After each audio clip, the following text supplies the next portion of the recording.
오늘 우리가 함께 읽은 말씀 사무엘상 28장은 참 흥미로운 장입니다. 우리가 흔히 이제 무당집에 찾아가서 무당에게 묻는 집사들이 간혹 있다는 얘기를 들으면서 참 웃기기도 하고 슬프기도 한 그런 이야기들이 한국 교회 안에서 만연하게 있는 걸로 알고 있습니다. 그러니까 뭐 어떤 절에 어떤 무당집에 갔는데 좀 신앙생활을 잘 하시는 분들 라고 평가받는 사람조차도 그런 집에 출입한다는 이야기를 한 번씩 듣곤 하죠. 또 현수막에 제가 이런 것들 본 적이 있어요. 기본 복비 10,000원, 그다음에 뭐 각종 어떤 상담 환영, 밑에 기독교인 환영 이렇게 현수막에 걸려 있는 걸 봤어요. 이걸 보면서 한편으로 참 씁쓸하면서도 역사는 반복된다고 그랬죠. 이게 비단 오늘 한국 교회만의 문제가 아니라 원래 사울도 이런 과오를 범했던 적이 있었던 것을 보게 됩니다. 오늘 본문을 보시면 그 앞에 장에 저번 시간에 다윗이 블레셋 쪽에 붙었다가 블레셋이랑 이스라엘의 전면전을 앞두고 나서 다윗이 여기 있으면 안 되겠다 해서 이제 어떻게 빠져나가는 장면을 했잖아요. 전면전을 앞두고 있는 상황이었는데 이제 전면전이 시작되니까 사울이 급해진 겁니다. 불안한 거죠. 두려운 마음으로 제가 앞에도 한번 말씀을 드렸지만 기본적인 전력이 블레셋이 좀 더 우위에 있을 수밖에 없었던 게 금속, 그러니까 쇠로된 무기를 가지고 있었기 때문에 블레셋이 좀 더 군사적인 측면에서 비교 우위에 있다고 말씀드렸죠. 그런데 이제 각각 왕들로 분리되어 있으니까 그나마 버텼던 건데 전면전을 앞두고 있으니 사울이 이제 두려운 겁니다. 그 두려운 마음으로 하나님께 여러 번 아뢰겠죠. 그래서 여기 보시면 우리인가 국민으로도 6절을 보시면 사울이 여호와께 묻자오되 여호와께서 꿈으로도 우림으로도 선지자로도 그에게 대답하지 아니하심으로 정말 답답에 미칠 지경이 된 겁니다. 그러니 어쩔 수 없이, 여기서 어쩔 수 없이라는 것은 정당화시키는 것이 아니라 그가 생각하기에 방법이라고 고안해낸 것이 바로 신접한 여인, 곧 무당을 만나는 길이었던 거죠. 아이러니하게도 이 모든 무당들은 사울이 쫓아냈었던 역사가 있습니다. 읽었던 3절에 보시면 신접한 자와 박수를 땅에서 쫓아내었더라. 누가요? 사울이요. 자기 자신이 본인이 쫓아내었던 자들의 도움을 찾는, 도움을 청하는 아이러니한 상황이 놓이게 된 겁니다. 아마도 사무엘의 영향 아래에서 그들을 쫓아냈다고 볼 수 있겠죠. 그런데 그가 하나님께 응답을 받지 못한다 하더라도 그에게 답을 주는 사무엘이 곁에 있었기 때문에 이 신접한 자와 무당들을 쫓아내도 아무런 문제가 없었어요. 그런데 사무엘이 죽었단 말이죠. 본문을 시작할 때 사무엘이 죽었으므로, 사무엘은 이미 25장에 사망한 것으로 나와 있습니다.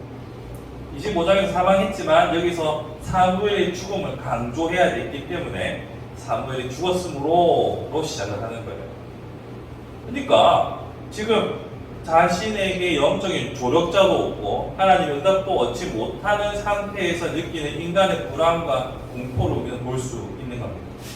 자기가 쫓아냈던 신접한 자를 자기가 찾아가는 이 아이러니한 상황이 나왔던 것은 결국 사울의 두려움으로밖에 설명할 수 없습니다. 근데 이 사울의 두려움이 어디로부터 기원했느냐? 기본적으로 당장 내일을 알 수 없는, 그다음에 불안에 휩싸여 있는 인간의 존재가 가지고 있는 불안감이라고 볼 수 있지만 이것은 1차적인 것이요. 2차적인 것은, 2차적으로 생각해 볼 것은 그가 하나님으로부터 완전히 버림을 받았기 때문에 그가 이 공포와 두려움을 극복할 수 없었던 겁니다. 왜 그가 하나님께 버림을 받았습니까? 그가 버림받은 것은 여러분께서 함께 읽으셨던 대로 이 18절을 보시면 내가 여호와의 목소리를 순종하지 아니하고 그의 진노를 아말렉에게 쏟지 아니하였으므로 여호와께서 오늘 이 일을 내게 행하셨고 답이 나오죠. 순종하지 않았고, 그 전에 우리가 유명한 사무엘의 말 순종이 제사보다 낫고, 이 말이 누구한테 한 말이었습니까? 사울에게 한 말이죠. 그럼에도 불구하고 사울은 계속 순종하지 않았습니다. 그 불순종의 결과가 지금 그에게 현실적인 심판에 앞두고서 느끼는 불안감으로 충분히 드러나고 있는 거죠. 우리는 누구나 다 이런 불안감을 가지고 살아갑니다. 그럼에도 불구하고 이 불안감을 궁극적으로 해결하는 길에 대해서 모르는 것도 아닙니다. 하나님께서 이 모든 일을 핸들링 하시고 이끌어 가신다는 것을 우리는 압니다. 아는데도 불구하고 우리는 불순종이라는 이 장벽 앞에서 순종으로 순적하게 하나님 앞에 붙어서 평안을 누리기보다는 자꾸 불순종으로 하나님과 일정한 거리두기를 하고 살아가는 것은 아닌가 생각하게 됩니다. 자, 이 거리두기라는 것이 되게 흥미롭습니다. 잘 보시면 무당을 찾아가는 것, 신접한 여인을 찾아가는 것의 목적은 무엇입니까? 알고 싶었었죠. 두려웠었죠. 그리고 그것이 하나님 보시기에 옳은 방법이 아니라는 것을 사울도 압니다. 그래서 자신의 신분을 숨기고 찾아가죠. 근데 재미있는 것은 그가 사울이라는 것이 드러났을 때 그 여인에게 사울이 뭐라고 하냐면 여호와의 이름으로 그에게 맹세하여 이르되 여호와께서 살아계심을 두고 맹세하노니 이 일로는 벌을 당하지 아니하리라 라고 약속을 합니다. 지금 하나님 보시기에 불법한 일이고 하나님 응답을 못 받아서 갔던 일이긴 한데 당장 맹세하고 생각할 때는 하나님의 이름으로 하고 있어요. 이 속의 아이러니를 여러분 지금 느껴지십니까? 그러니까 하나님 말씀에 순종하기는 싫은데 하나님의 존재는 명확하게 알겠고 그 하나님의 뜻을 알고 싶으나 자신의 불순종의 발목을 잡고 있는 이상한 악순환을 거치면서도 벗어나지 못하는 마치 위성처럼 하나님 주변을 맴돌고 있는 사울인 거예요. 그러니까 맹세할 때도 하나님의 이름으로 하고 하나님을 두려워하는 마음도 있으면서도 동시에 그 마음의 두 가지 마음, 불순종의 마음도 함께 있으니까 일정한 간격을 가지고서 하나님 주변을 맴돌고 있는 위성과 같은 사울의 모습을 보게 돼요. 그래서 저는 어제 계속 묵상하면서 위성이라는 말이 뭘 떠나지 않는 거예요. 그래서 제목을 맨 처음에 위성인 사울로 할까 이렇게 했는데 또 별로 좀 어색한 익숙하지 않은 단어잖아요. 제목이 이것도 별론데 어쨌거나 제 마음속에 하나의 제목은 위성인 사울이에요. 그러니까 지구인이 아니고 위성인. 하나님 안에 거해 있는 것이 아니라 하나님 안에 거하기는 싫은데 또 하나님을 필요는 하고 적당한 거리두기로 계속 하나님 주변만 맴돌고 있는 사울이 오늘 본문에서 드러난다. 아마도 무당을 찾아가는 집사님들도 마마씩 그러실 거예요. 성경이 요구하는 바 거룩한 삶을 살기는 싫은데 궁금은 하고 두렵기는 하고 하나님께 물어도 답은 없고 순종하기는 싫고 차선을 택하는 것이죠. 비록 그것이 불법이라 할지라도 자신의 궁금증과 두려움이 그 불법을 저지르게 하는 만행을 일으키는 거죠. 이러한 점에서 우리의 삶은 과연 위성처럼 적당한 거리를 두면서 맴돌고 있지 않은지 아니면 그분 안에 거하고 있는지를 구별하는 것이 중요합니다. 참 위성인들 많아요. 가난한 성도들을 위성인이다 라고 하기에는 뭔가 나름대로의 사연이 있겠지만 가난한 성도를 차치하고서라도 우리가 주일에만 크리스천이 되는 그런 분들 있잖아요. 그런 사람들을 생각해보면 지금 사울의 행보랑 똑같이 걸어가는 거예요. 그분들도 밥 먹을 때 기도하실 겁니다. 우리에게 이스라엘 백성들이 입버릇처럼 여호와의 이름으로 막 이렇게 하잖아요. 여호와의 살아계심을 두고 맹세하노니 한국 교회에서는 그렇게까지는 잘 안 하시잖아요. 대신에 우리가 놓지 못하는 것은 아마 식사기도 밥 먹을 때 나도 모르게 기도하고 있는 나를 발견하고는 당황할 때도 있고 그러시잖아요. 이처럼 우리의 삶에 있어서 만약 사울처럼 적당한 거리를 두고 살아가고 있다면 이것이 결코 정상이 아니라는 사실을 자각하셔야 돼요. 그리고 그런 적당한 거리두기로 살아가는 이들에게 이 사울의 이야기를 여러분이 들려주셔야 돼요. 적당한 거리를 두고 살아가니까 지금 계속 네가 왕으로 살아가고 계속 이스라엘의 최고 권력자로서 그 자리를 지키고 미래의 자신의 가장 강한 경쟁자라고 보이는 다윗도 이미 블레셋으로 떠나 있고 안정돼 보인다고 생각하겠지만 궁극은 사망인 것을 사울이 삶으로 잘 보여주죠. 마찬가지로 하나님과 나와의 적당한 거리두기로 살아갈 때 내 삶에 별다른 변화가 없고 별 문제가 없는 것처럼 보일 수도 있겠지만 그것은 결국 사망의 길이라는 것을 우리는 알아야 돼요. 그러면 이 거리두기를 좁혀갈 수 있는 길은 무엇일까요?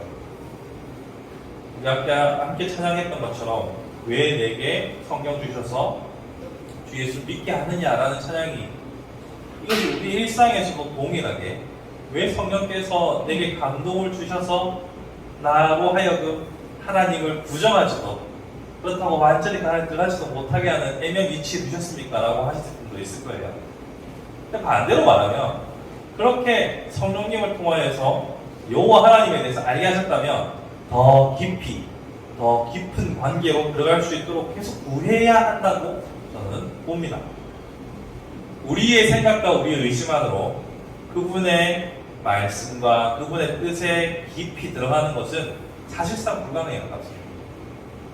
바리새인들의 삶의 기준이 높아서 우리가 따라가기 힘든 것도 있지만 주께서는 다음에는 사복음서를 좀 다뤄볼 예정인데요. 특히 팔복을 보시면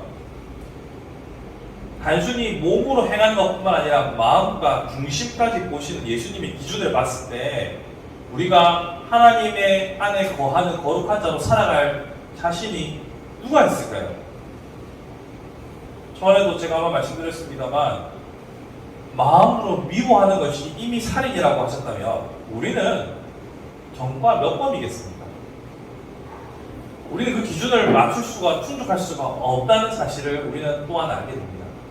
그렇기 때문에 위성인으로 사는 것이 아니라 그 안에 거하는 사람으로 살아가기 위해서는 전적으로 아버지 하나님의 더 엄밀하게 말하면 성령님의 도우심이 있어야만 우리가 주변인으로 머무는 것이 아니라 그 안에 거하며 그 안에서 도움을 받는 사람으로 살아갈 수 있다는 거죠.